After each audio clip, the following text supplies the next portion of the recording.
Coming up, part one of our interview with Craig Lieberman, technical advisor for the Fast and the Furious and Too Fast, Too Furious. But first, big NBA draft for the two locals. I'm just having a good time here on the show. Brooklyn-born Obi Toppin is a winning addition to the Knickerbockers, a guy who won National Player of the Year honors at Dayton. He falls into the Knicks' lap at number 8 in the first round, and later on, the Knicks also snagged Kentucky's Emmanuel quickly at number 25. He's coming off a season in which he made 42.8% of his threes. And if that doesn't energize the fan base, how about their move post-draft? Miles Powell may have gone undrafted, but the All-American from Seton Hall will be getting a shot in the league anyway with the hometown team. The Knicks will be giving the 6'2" shooting guard from Trenton an invite to training camp and sign him as an undrafted free agent. Wow, wow, wow. The Nets were also active on draft night, trading for Mississippi State big man Reggie Perry, and also acquired Landry Shamet in exchange for the number 19 overall pick.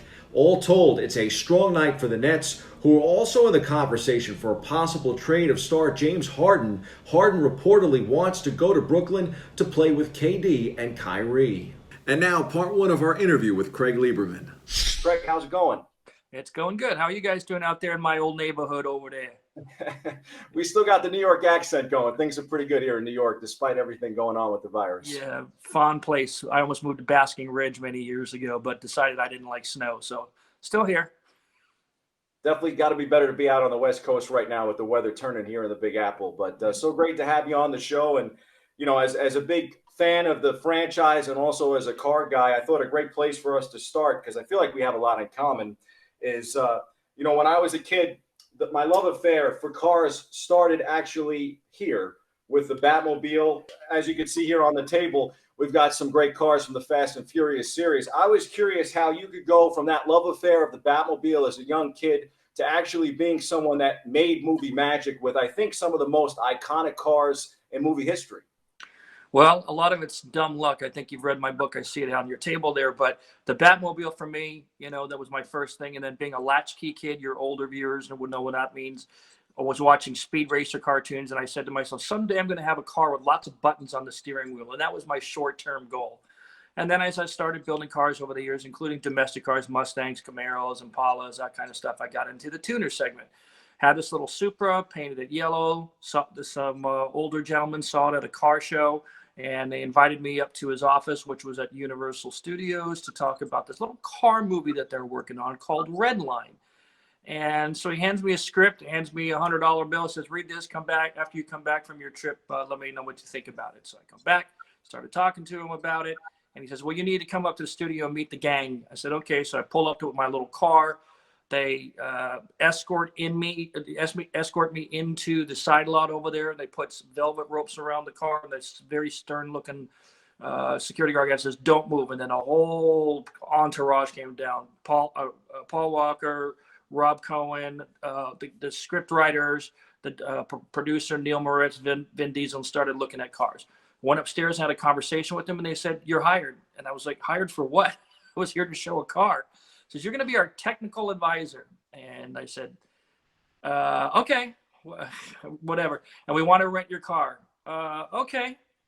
Are you going to change it? Yeah, we're going to paint it, but we're going to pay you to paint it back the way you want. I said, okay, what do we do? And a 3-year adventure. You know, so you have 3 cars that were in the franchise in those first couple of films. I mean, did you ever think that was 2001? That now, essentially 20 years later, that we would be looking at 11 Fast and Furious films?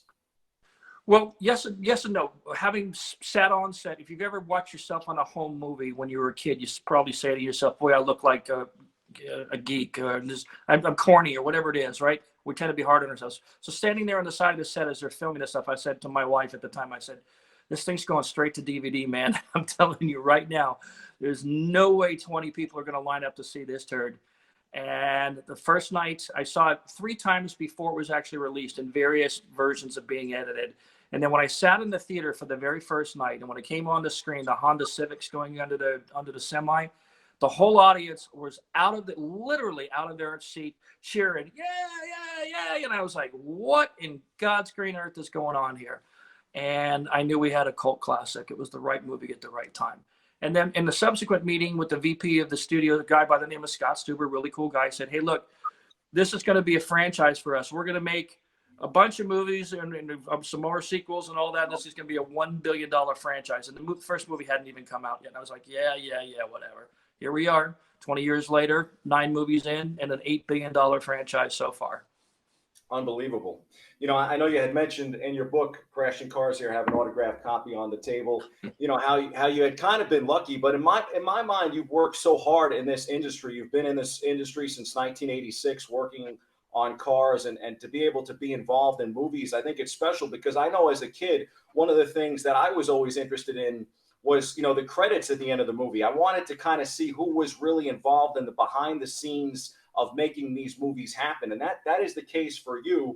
You know, you've worked very hard to get to where you are now. How special is it to be able to kind of bring all this content to a new group of fans? Because there's so many people that are on your YouTube, your Instagram, and your website that are now kind of getting involved with the movies that weren't even born when the first film came out.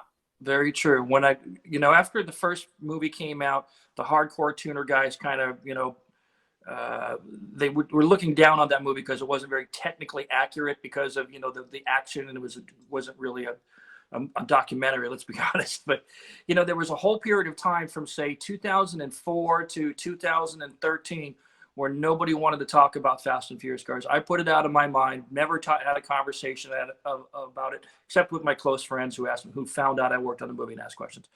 But then after Paul passed away, coming up on the 7-year anniversary, November 30th, 2013, there seemed to be a resurgence of interest. And interestingly, around 2015, I started getting contacted people from other countries around the world saying, hey, we do a car show. We bought some of the movie cars, which I didn't know they had gone overseas, and I would like you to come out to our car show. And I discovered a whole new world, a whole new fan group. And then, like you said, a lot of young people who are growing up with movies, and they put their DVDs and they discover this movie, and then they watch it. It's a whole new fan group. It's bigger than it's ever been. Craig, I still think it's hard to believe November 30th, 2013, that we lost Paul Walker. What was it like to work with him? I know so much of your content also focuses on those first, few films, because you had such a pivotal role in the first 3 movies. Well, Paul was a really cool guy. When I first met him, he had a muscle car. He had a 66 Chevy, too, as I recall, a dark gray one. I think that car was recently sold at Barrett-Jackson last year. But he was just a down-to-earth guy. He liked cars, he liked guns, and he liked surfing. That was his jam. He was their typical, I don't use this in a weird way, but the phrase beach bum, likes to hang out at the beach. Not a bum by any sense of the imagination. A long time, I bet you this, people don't know this, a long time, he didn't even have a house. He lived in a motorhome, because that gave him the mobility he needed to go from one beach to another. So he was just living la vida loca, And that was a jam. And then when I ran into him again on Too Fast, Too Furious, actually started Too Fast, Too Furious, because he wound up in my GTR. But before that, Paul and I had actually gone shopping for a car together at Motor Rex looking for a GTR. He originally drove my black one for a few months, decided he wanted a different color, and then he bought a silver one. And so that's the story. But he was totally a car guy. I traveled with him during the promotion of Fast and Furious 1 after the movie, before the movie came out, but after we were done filming. And he was just a chill dude, He's likes cars and likes to talk about cars, and just one of the guys, I mean, to me, I think it's incredible at that time, kind of cast almost like a version of a young James Dean. I mean, an unknown actor. And, to me, he lives in movie lore in terms of cars the way that maybe someone like Steve McQueen does or Paul Newman does. It's funny you say that. Rob Cohen identified the same thing.